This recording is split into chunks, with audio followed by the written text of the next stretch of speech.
বছর শেষে ফের বাড়ল ডিমের দাম। খুচরো বাজারে পিস প্রতি ডিমের দাম বেড়ে হলো 8 টাকা। যেটা বিক্রেতারা বলছেন যে একদিকে উৎসবের মরশুম আর অন্যদিকে দক্ষিণ ভারতে প্রাকৃতিক দুর্যোগ, এই দুই মিলিয়েই ডিমের দাম ঊর্ধ্বমুখী। হু করে বাড়ছে মুরগির ডিমের দাম। পোলট্রির ডিম আজকে দেখা যাচ্ছে যে খুচরো 8 টাকা দরে বিক্রি হচ্ছে, অর্থাৎ যেটা গত কয়েকদিন আগেও 7 টাকা বা 7.5 টাকার মধ্যে ছিল সেটা আজকে বাড়তে বাড়তে 8 টাকায় পৌঁছে গিয়েছে। মূলত এই যে শীতের মরশুমে একদিকে উৎসবে কেক তৈরির চাহিদা, তার পাশাপাশি পিকনিক, এই সব কিছু মিলিয়ে ডিমের চাহিদা তুঙ্গে, সেই সঙ্গে যোগান কম, আর সব মিলিয়ে তার উপর প্রভাব পড়েছে দক্ষিণ ভারতে বন্যা। এই রকমভাবেই গত কয়েকদিনে ডিমের দাম ক্রমশ বেড়েছে এবং যেটা ব্যবসায়ীরা বলছেন যে বিগত দিনে প্রত্যেক দিন প্রায় ডিমের দাম একটু একটু করে বাড়ছে, তার ফলেই বাড়তে বাড়তে আজকে খুচরো বাজারে ডিমের দাম 8 টাকায় পৌঁছে গিয়েছে। কতদিনে এই দাম কমবে এখন সেটাই দেখার।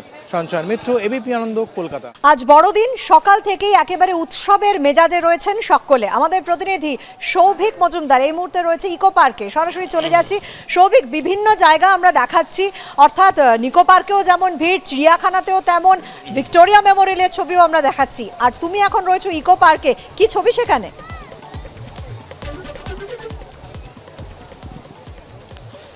দেখো, ইকো পার্কের ছবিটাও একই রকম। তুমি দেখতে পাবে যে যেদিকে দু চোখ যায় সমস্ত দিকে প্রচুর মানুষ, তারা আজকের দিনটা উপভোগ করবার জন্য এখানে এসছেন। এবং ইকো পার্কের একটা অংশে তুমি জানো যে পৃথিবীর যে 7টি আশ্চর্য রয়েছে তার একটা ছোট প্রতিকৃতি, ছোট অংশ, সেটা কিন্তু এই ইকো পার্কের এই বিশেষ একটা অংশে আসলে সেটা মানুষ প্রত্যক্ষ করতে পারেন। ফলত বড়রা কচিকাচাদের হাত ধরে তারা এখানে এসছেন একেবারে গোটা বিষয়টা পিকনিকের মুডে, তার সঙ্গে খানিকটা যেগুলো ইতিহাসের বইয়ের পাতায় পড়া বা ভূগোল থেকে জানা সেগুলো বিষয়গুলোকে চোখের সামনে থেকে খানিকটা প্রত্যক্ষ করা, সেই হিসাবে তারা কিন্তু এখানে এসছেন। ফলে দেখতে পাচ্ছ যে সকাল থেকেই যখন সময় বেড়েছে, সময়ের সঙ্গে সঙ্গে পাল্লা দিয়ে কিন্তু মানুষের ভিড় সর্বত্র, অর্থাৎ কলকাতা শহরের যে জায়গাগুলো 25শে ডিসেম্বর, 1 জানুয়ারি অসংখ্য মানুষ ভিড় করেন, লাইন দিয়ে দেখবার জন্য অপেক্ষা করেন, তার মধ্যে ইকো পার্ক একটা অন্যতম অংশ। এই মুহূর্তে যে লাইনটা তুমি দেখতে পাচ্ছ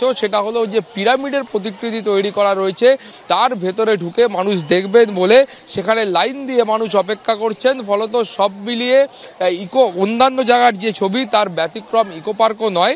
এই মুহূর্তে তুমি দেখতে পাবে যে ইকো পার্কের সর্বত্র, অর্থাৎ একেবারে শুরু থেকে শেষ পর্যন্ত প্রত্যেক কোণায় মানুষ কার্যত গিজগিজ করছে। একেবারেই তাই, 7 ওয়ান্ডার্সে প্রচুর মানুষ ভিড় করেছেন ইকো পার্কে। ধন্যবাদ তোমাকে সৌভিক।